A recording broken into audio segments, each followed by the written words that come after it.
sinabi, pero di mo ko nadali.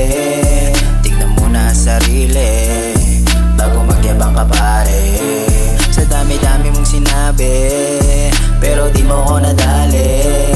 Tignan mo na sarili bago magyabang ka pare.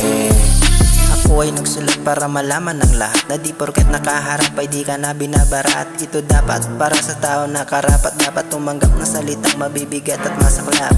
Ito ang panahon, kilala nyo ngayon. Kaibigan ko noon pero kaaway ko ngayon. Kaya naman kayong lahat makinig na sapagkat akin ang i-distract, kaibigan kong piling sikat. Kala mo ngayon kung sino ka? Bakit kailan ka na ba ngayong ibubuga? Huwag kang ang umasta, maitira na. Baka makalimutan mo na kung sino ka. Dami-dami mong sinabi, pero di mo ko nadali. Tignan mo na sarili bago magyabang ka pare. Sa dami-dami mong sinabi, pero di mo ko nadali. Tignan mo na sarili bago magyabang ka pare.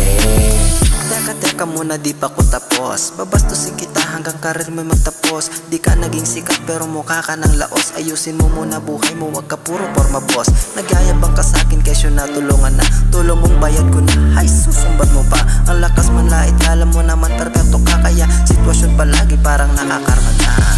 Kala mo ngayon kung sino ka? Bakit meron ka na ba ngayong ibubuga? Huwag kang ang umasta, ang maitira na.